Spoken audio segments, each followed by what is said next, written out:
إن الحمد لله نحمده ونستعينه ونستغفره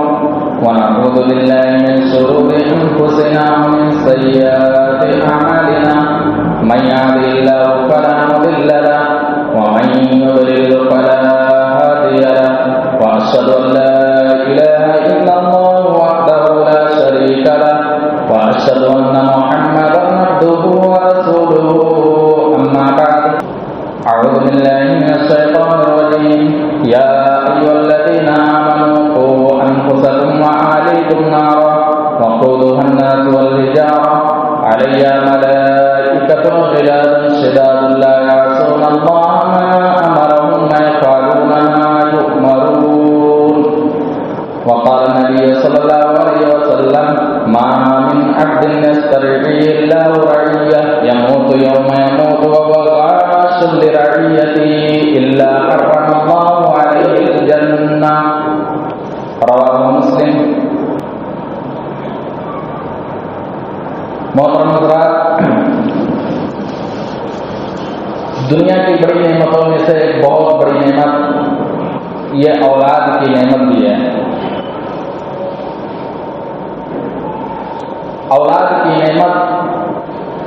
انسان کے لیے بڑی نعمتوں میں سے ایک بہت بڑی نعمت ہے. اسی لیے ہر والدین اپنے اولاد کے اوپر ذمہ دار اور اولاد والدین کے اوپر یہ رعایا ہوتے ہیں. جس طریقے سے دنیا کی چیزوں کو اکٹھا کرنا، رہنے سہنے کھانے پینے کی چیزوں کو مہیا کرنا یہ والدین کے اوپر ذمہ داری بنتی ہے، اسی طریقے سے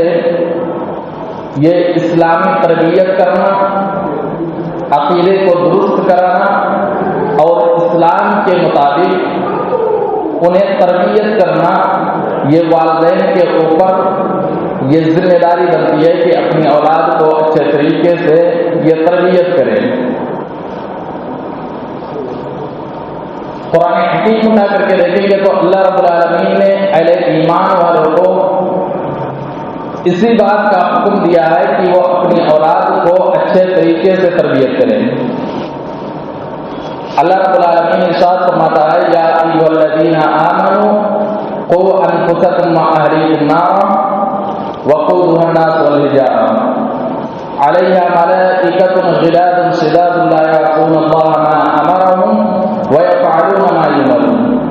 کہ اللہ رب العالمین کہتا ہے کہ اے اہل ایمان والو، تم اپنے آپ کو اور اپنے اہل و عیال کو جہنم کے عذاب سے بچا لو. یعنی خود جہنم کے عذاب سے بچنے کی کوشش کرو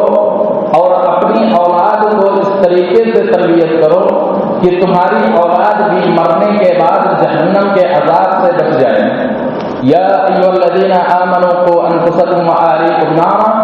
وقودها الناس والحجارة. اللہ رب العالمین کہتا ہے کہ اس جہنم کے عذاب سے بچانے کی فکر کرو جس کا ایندھن انسان اور پتھر ہے.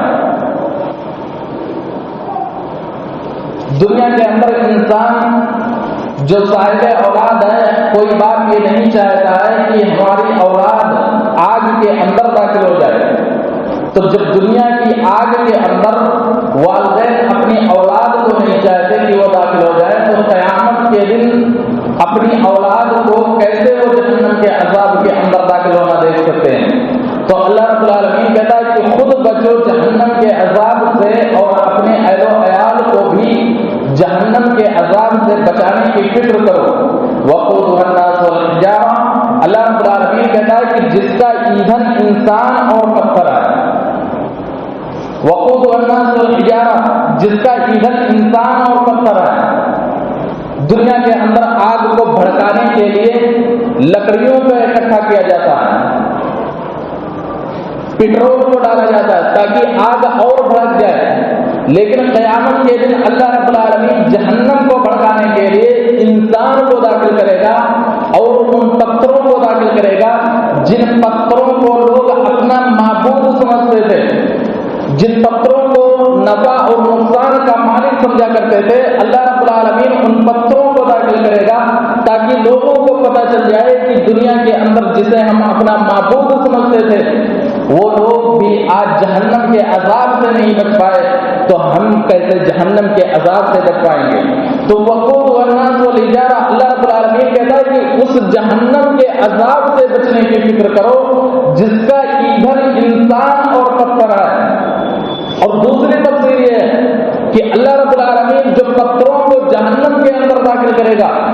اس سے جو بدبو نکلے گی وہ اتنی خطرناک ہوگی کہ جہنمیوں کے ناک میں جب وہ بدبو جائے گی تو جہنمیوں کو بہت زیادہ تکلیف ہوگی۔ تو اللہ رب العالمین کہتا ہے یا ایھا الذین آمنوا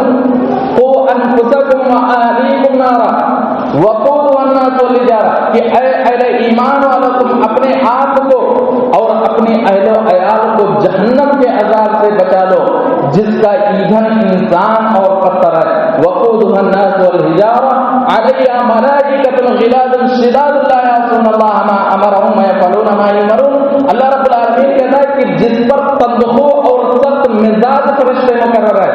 ایسے فرشتے مقرر ہیں جن کے اندر کوئی نرمی نہیں ہے، کوئی رحم دلی نہیں ہے۔ جہنمی چاہے جتنا روئیں، چاہے جتنا تڑپیں، چاہے جتنا آنسو بہائیں، ان فرشتوں کے اوپر کوئی رحم دلی نہیں ہے، وہ رحم دل نہیں ہے۔ علیہ ملائکۃ غلاظ شداد لا یعصون اللہ ما امرهم ویفعلون ما یؤمرون، اور نہ اللہ رب العالمین کے حکم کی یہ نافرمانی کرنے والے ہیں اور اللہ رب العالمین جو انہیں حکم دیتا ہے وہ اس کو بجا لاتے ہیں۔ اس آیت کریمہ کے اندر اللہ رب العالمین نے ساری کائنات کے لوگوں کو جو اللہ اس کے رسول پر ایمان لائے، جن کے پاس اولاد جیسی نعمت موجود ہے، اللہ رب العالمین نے اہل ایمان والوں کو مخاطب کر کے کہا کہ اے مومنوں تم اپنے آپ کو اور اپنے اہل و عیال کو جہنم کے عذاب سے بچا لو جس کا ایندھن انسان اور پتھر ہے۔ یعنی تم دنیا کے اندر اپنی اولاد کو اس طریقے سے تربیت کرو، ایسی نصیحت کرو، ایسی تعلیمات دو کہ تمہارے مرنے کے بعد وہ اولاد صحیح راستے پر موجود رہے، وہ اولاد اللہ کے علاوہ کسی دوسرے کی پرستش نہ کرے، وہ اولاد سیدھے راستے پر ہو، اور جس طریقے سے تم سیدھے راستے پر تھے اور قیامت کے دن تم بھی جنت کے حقدار بن جاؤ، اسی طریقے سے تمہاری اولاد تمہارے مرنے کے بعد جب وہ سیدھے راستے پر ہوگی تو وہ بھی قیامت کے دن جنت کا حقدار بنے گی اور جہنم کے عذاب سے بچ جائے گی۔ تو ہمیں اپنی اولاد کو اسی طریقے سے تربیت کرنا، اچھے طریقے سے تربیت کرنا، اسلامی سانچے میں ڈالنا ہے تاکہ مرنے کے بعد وہ سیدھے راستے پر ہو، اچھے راستے پر ہو، اللہ کی پرستش کرے تاکہ وہ قیامت کے دن جہنم کے عذاب سے بچ جائے اور جنت کا حقدار بن جائے۔